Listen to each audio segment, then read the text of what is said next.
January 22nd, 2018. A routine announcement was made by the United States Trade Representative Office. Tariffs on $34 million worth of Chinese goods, including solar panels and washing machines, will take effect in just 2 weeks. From the surface, it looks like another trade policy, but below, it marks the beginning of one of the most significant economic confrontations in modern history. The US-China trade war had officially begun, setting off a chain of events that would impact businesses, governments, and consumers worldwide. 6 years later, the world is still tackling its effects. What caused this economic battle? What are its lasting consequences? Tonight, we look into the untold stories behind this modern trade war. This economic fight didn't start overnight. It comes from decades of growing tensions between the world's two largest economies. On one side stood the United States, the longtime global superpower. On the other side, China is a rapidly growing giant with a mission to reshape the global economic order. At first glance, their relationship looks interdependent. The US provided a huge consumer market, while China became the manufacturing hub of the world. But below this cooperation put profound injustice. So, what is the main reason for the trade war? To understand this trade war, we must look at the injustice that rolled up over decades. The United States blames China for manipulating its currency to keep exports cheap, engaging in intellectual property theft, and using state-owned enterprises to control key industries. While these issues had been prepared for years, it wasn't until Donald Trump's administration that the US took final action. In January 2018, the US imposed tariffs on solar panels and washing machines. By March, steel and aluminum imports were targeted. China responded rapidly, imposing its tariffs on American goods. What started as outlying measures quickly developed into a full-scale economic battle. But it wasn't just about goods crossing borders. It was about the ideology capitalism versus state-driven economics. The US saw China's policies as a direct threat to its global leadership, while China viewed the US actions as an attempt to hold back its rise. And what was the US-China trade agreement in 1979? The US-China trade agreement was an innovative move that highlighted the start of a new economic relationship. By following the US's recognition of the People's Republic of China, the agreement covered the way for diplomatic limits and opened China to US markets and technology. This was a turning point. China, previously hidden, began its journey to the global economy. The deal allows China to increase exports to the US, growing its economic growth and setting the stage for its ultimate rise as a global power. How significant was this deal? It laid the groundwork for China's modernization and, eventually, its entry into the World Trade Organization in 2001. No one could have predicted that this agreement would lead to such a complex conflict, but that's the unpredictable nature of global power shifts. So, the war impact businesses and workers? The effect of the trade war rippled through every corner of the economy.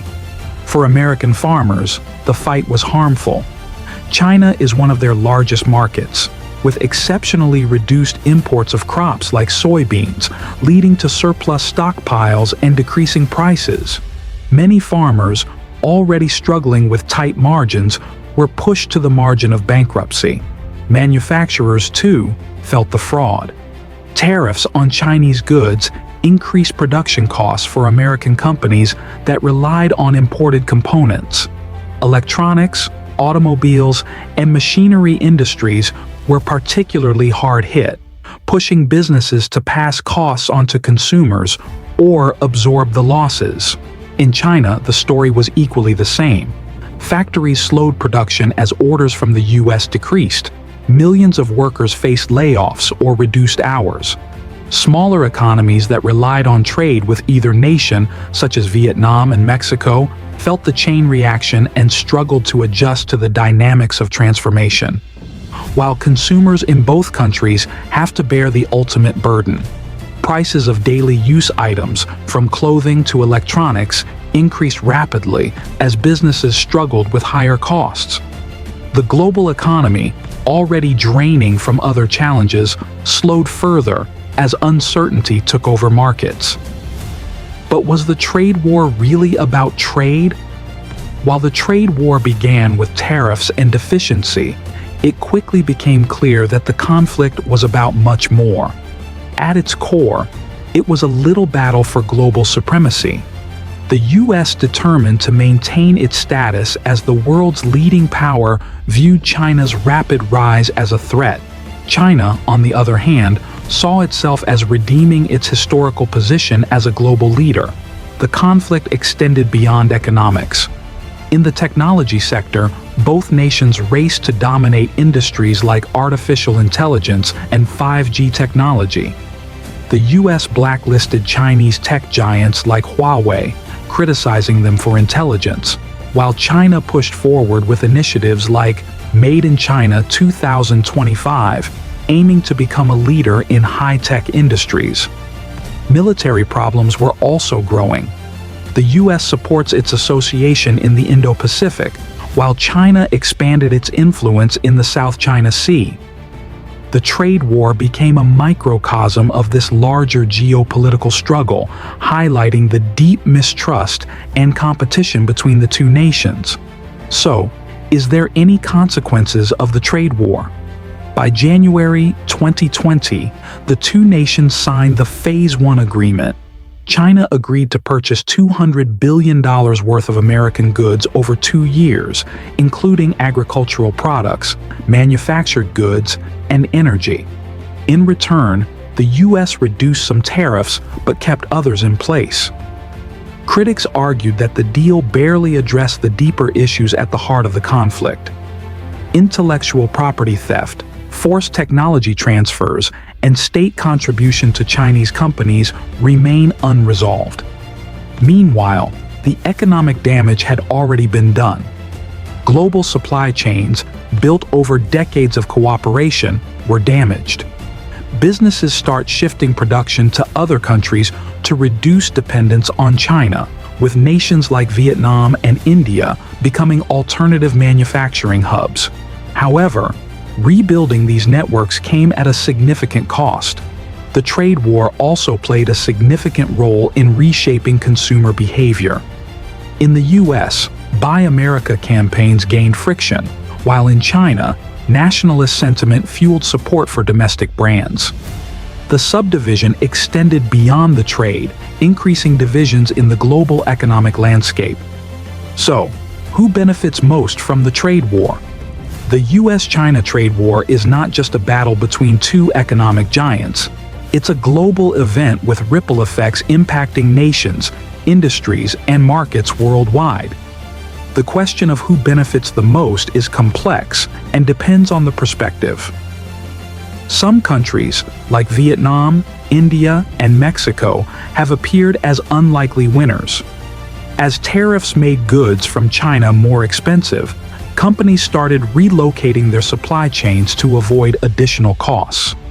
Vietnam, for instance, became a manufacturing hub, attracting investments from businesses looking to change away from China. Similarly, Mexico capitalized on its presence in the U.S., while India gained attention for its growing production capabilities. But what about the U.S. and China? While both claim to fight for their economies, the trade war has taken a toll. U.S. farmers and manufacturers have faced losses due to disciplinary tariffs, while Chinese companies struggle under restricted access to critical U.S. technologies. So who truly benefits? It's not necessarily the participants of the trade war, but the countries and industries positioned to fill the gaps. In the short term, smaller nations and alternative suppliers seem to gain, but the long-term winners remain uncertain as the global economy adjusts to these shifts. This is not just about economics, it's about a geopolitical chess game. While some countries capitalize on trade opportunities, Others align with either the US or China, hoping to boost their strategic positions. Can anyone really win in a trade war of this scale? Or is it a zero-sum game? The answer is significance, created by economic priorities, political connections, and global changes. Has the trade war ended now? Even with leadership changes in the US, many of the tariffs remain in place. President Joe Biden's administration has taken a more effective approach, highlighting competition and collaboration. But yet the primary tensions keep on. For businesses, the lessons of the trade war have been very clear. Diversity is no longer optional, but essential. Companies are investing large amounts in automation and technology to reduce dependence on unstable supply chains. The trade war also reminds nations to reconsider their economic strategies. China prompted its push for self-support, investing in domestic innovation and expanding trade with other partners. Meanwhile, the US increased relationships to correct China's influence, focusing on outsourcing vital industries like semiconductors. So, what remains ahead for the US-China relationship? The US-China trade war is far from over. It represents a wide struggle between two superpowers, each fighting for influence in a rapidly changing world. As technology continues to reshape economies, the competition will only be increased. The untold stories of this battle reveal more than just a policy decision. They highlight the strength of businesses, the struggle of workers, and the uncertainty faced by common people caught in the controversy.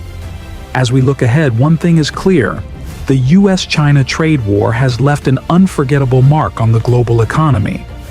The untold stories behind the US-China trade war may come to light. Maybe the war will come to an end, and the two nations will be united, or maybe they will part ways forever. But one thing still remains. The chain reaction of this trade war continues to shape the world. The truth lies in the discussions, the strategies, and the silent deals. Will we ever expose it?